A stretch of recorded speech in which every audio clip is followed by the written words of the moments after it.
الحمد لله وحده والصلاة والسلام على من لا نبي بعده. معززو قدرمند ورونو او خويندو د رمضان المبارک اخیری لسیزه شروع ده چې په هغه کې لیلة القدر شتون لري او دا هغه مبارک شپه ده چې په قرآن کریم کې د دې په فضیلت کې مکمل یو سورت را نازل شوی دی. د دې د فضیلت لپاره هم دا کفایت کوي چې په قرآن کریم کې د دې شپې په نامه باندې مکمل سورت شته، سورة القدر. په هغه سورت کې رب العزال خپل فرمایي لیلة القدر خیر من الف شهر. د قدر شپه دا بهتره ده تر زرو میاشتو، په دې کې عبادت بهتره دی په زرو میاشتو. او دا شان په سورة الدخان کې هم د دې یادونه شوې ده. هلته رب العزال فرمایي انا انزلناه فی لیلة مبارکه.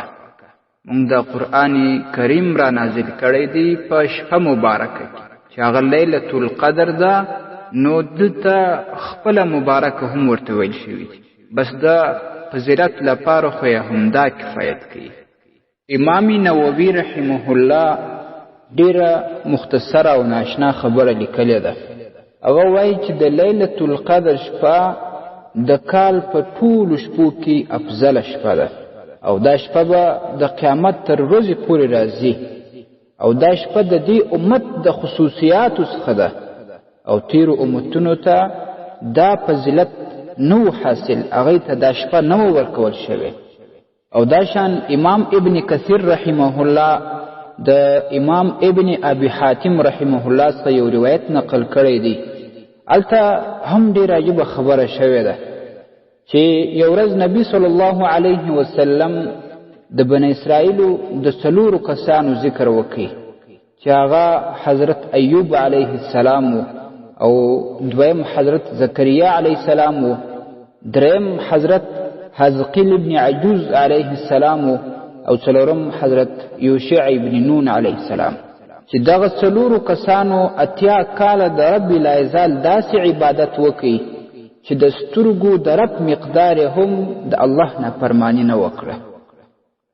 چې دا ذکر د دې څلورو کسانو وسو، په صحابه کرامو کې دا تمنا پیدا سوه چې د هغې خو عمرونه هم زیات وه او بیا داسې عبادت چې په دومره کلونو کې د سترګو د رب مقدار هم د الله نافرماني نه ده کړې. نو بیا پر خپلو عمرونو باندې چې زموږ عمرونو خو ډېر کم دي ډېر زیات افسوس یې کوي او دا تمنا یې وه چې کاش زموږ عمرونه هم زیات وای، موږ د رب العزال داسې عبادت کړی وای. نو الله رب العزال د اصحابو دا تمنا ورپره کول په دې خاطر باندې بیا جبرائیل علیه السلام ورته راواستوي. هغه نبی صلی الله علیه وسلم ته وایي ای محمد مصطفی صلی الله علیه وسلم چې ستاسو صحابه کرام د هغو څلورو کسانو پر اتیا کاله عبادت او په دې اوږده زمانه کې د الله تعالی پر نافرمانۍ نه کولو باندې تعجب کوي او د هغې د حاصلولو تمنا کوي، الله تعالی پر تا باندې د دې څخه بهتره یو صورت را نازلوي. نو جبرائیل علیه السلام د پیغمبر صلی الله علیه وسلم و مخته انا انزلناه فی لیلة القدر صورت تلاوت کړ. دا د هغه شي په وجه باندې چې تا او ستا صحابه کرامو د دغه څلورو کسانو دا اتیا کلنی عبادت ته تعجب کوئ او داغه د حاصلولو تمنا مو کوله. نو الله رب العزال تاسو ته یو داسې شپه درکړل چې د دې شپې عبادت د درو اتیا کالو یا څلور اتیا کالو عبادت ثواب لري، د هغې سره برابره ده. تفسیر ابن کثیر څلورم جلد کې دا واقعه نقل شوې ده. او په دې شپه کې جبرائیل علیه السلام دنیا ته راځي او د ده سره نورې زیاتې ملایکې ورسره وي.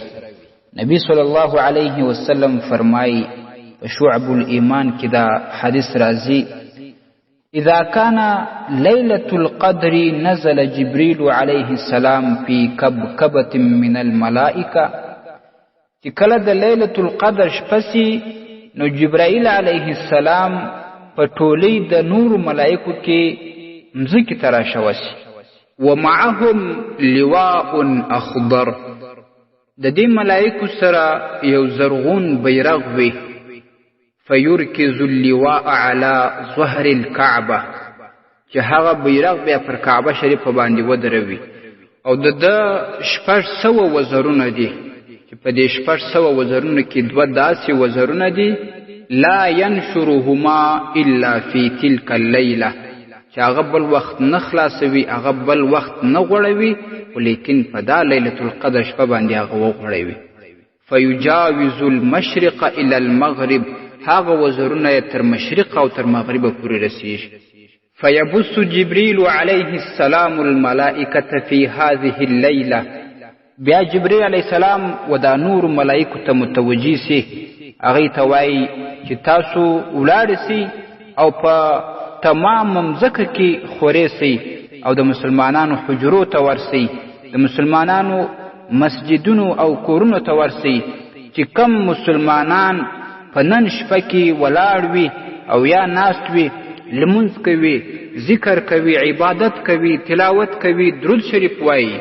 ويسلمون على كل قاعد وقائم ومصل وذاكر يصافحونهم، دغه ملائکه پر دغه ولاړو عبادت کوونکو، پر ناستو، پر لمونځ کوونکو ټولو باندې سلام کوي او مصافحه ورسره کوي.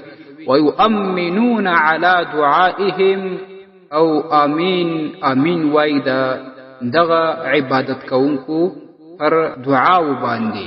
حتی یطلع الفجر، تر هغه وخته چې سهار سپیدې راخیږي، سهار را داخلیږي. نو کم کسان چې د لیلة القدر په شپه په عبادت بوخت وي، نو دوی ته به ملائکې راځي، او که دوی دعا کوي د دوی پر دعا به ملائکې آمین وای. نو هغه دعا به څنګه قبول نشي چې پر کومه دعا باندې ملائکه آمین وای. چې کله سهار را داخل شي، ینادي جبریل معاشر الملائکه، بیا چې کله سهار سي نو جبریل علیہ السلام آواز وکي و ټولې د ملائکه ته چې راځي راځي. فیقولون یا جبریل فما صنع الله في حوائج المؤمنين من امه محمد صلی الله علیه وسلم. اے جبرائیل، اوس خو مونږ خبرې کا، الله د مسلمانانو د مؤمنانو د حوائج سره څه وکړه، د محمد مصطفی د امت سره الله رب العزال څه وکړه. فيقول جبريل نظر الله إليهم في هذه الليلة فعفى عنهم. جبريل عليه السلام ورتوائي الله رب العزال دوی ته د رحمت نظر وکي، په دې شپه کې دوی ټولو ته یې عفو وکړه. وغفر لهم الا 4، او دوی ته مغفرت وکي، خو لیکن 4 بدبخته کسان وه، هغوی ته د لیلة القدر په شپه هم مغفرت ونسو. دا روایت چې کله اصحابو واورید، اصحاب نبی صلی الله علیه وسلم ته وایي یا رسول الله من هم، دا څوک وه؟ نبی صلی الله علیه وسلم فرمایي رجل مدمن خمر، یو هغه کس چې هغه عادتي وي د شرابو سره شراب سکي او په دې باندې توبه ونه باسي، نو هغه کس ته د لیلة القدر په شپه باندې هم مغفرت نه کیږي. شراب د محمد مصطفی صلی الله علیه وسلم پر امت باندې اشدترین حرام شی دی. وعاقل لوالديه، دویم هغه کس چې هغه د خپل مور او پلار نافرمانه وي او هغوی ورته بخښنه ونه کي، نو دې کس ته د لیلة القدر په شپه مغفرت نه کیږي. وقاطع رحم، دریم هغه کس چې هغه صله رحمي قطع کوي، د خپلو اقرباو سره دوستانو سره صله رحمي نه کوي، هغې باندې شفقت نه کوي، هغې سره راس درس نه کوي، دې ته هم مغفرت نه کیږي. ومشاحن، او بل هغه ضدګر کس چې د بل مسلمان سره ضد کوي، د بل مسلمان سره کینه او حسد کوي، هغه ته په دې لیلة القدر کې مغفرت نه کیږي. الله رب العزت دې مونږ او تاسې د دې څلورو کسانو څخه نه ګرځوي چې د لیلة القدر په دې بختوره موقع باندې هم دوی ته مغفرت ونسی. نبی صلی الله علیه وسلم فرمایي من حرمها فقد حرم الخیر كله، چې کم څوک د دې شپې څخه محرومه سو، دا شپه د چا په نصیب نه سوه، په دې شپه کې چا عبادت وکړي، دا شپه چا په عبادت نه کړه تیره، او دا شپه هسې تیره سي، دی ځینې محروم او بې برخې بې نصیبه پاته سي، فقد حرم الخیر كله، نو دا انسان د ټول خیر کارونو څخه محروم او بې نصیب سو. د ټول خیر کارونو څخه چې کم څوک بې نصیبه کیږي او محرومه کیږي، هغه څوک دی چې هغه ازلي بدبخته وي. الله دې مونږ او تاسې د هغې څخه نه ګرځوي. هر مسلمان به په دې اخري لسیزه کې کامل کوشش خاص په تاک شپو کې کوي، هغه به په ډېر زیات عبادت باندې تېروي چې د لیلة القدر د دې شپې څخه بې برخې او محرومه نسي. او بخاري شریف کې حدیث راځي، نبی صلی الله علیه وسلم فرمایي من قام لیلة القدر ایمانا و احتسابا غفر له ما تقدم من ذنبه. کم څوک چې د لیلة القدر شپه په عبادت باندې تیره کی، په داسې حالت کې چې دی ښه مؤمن وي، مسلمان وي، او د الله رب العزال څخه د اجر په نیت باندې چې هغه نه ثواب غواړي، غفر له ما تقدم من ذنبه، الله رب العزال به دته مغفرت وکړي، دته به د تیرو ګناهونو مغفرت وکول سي. او امام نسائی رحمه الله د حدیث نقل کړی، هلته دا هم ورسره دي وما تأخر، او کوم چې وروستني ګناهونه دي هغه به هم رب العزال ورته معاف کړي. او په دې شپه کې د نبی صلی الله علیه وسلم عادت داسې و چې کله به د رمضان المبارک اخري لسیزه را داخله سوه، نبی علیه السلام به دا شپه په عبادت تېرول او خپله بستره به یې واخیسته، د خپلو بیبیانو به لیرې سو. او کم څوک چې د لیلة القدر په دې شپه باندې کم نیک کار وکي، نفل وکي، تلاوت وکي، زکات وباسي، خیرات وکي، چې هر نیک عمل وي، هغه مسلمان ته په دې شپه باندې دومره عظیم ثواب ورکول کیږي لکه دا انسان چې زر میاشتې هر ورځ او هر شپه د عبادت کوي. معززو، دا مختصر فضیلت د لیلة القدر ما تاسو ته بیان کړي. الله رب العزال دې مونږ او تاسو ته د دې توفیق نصیب کړي چې د دې شپې د عبادت ډیر زیات اهتمام وکړو، په دې کې د خیر کارونه زیات وکړو.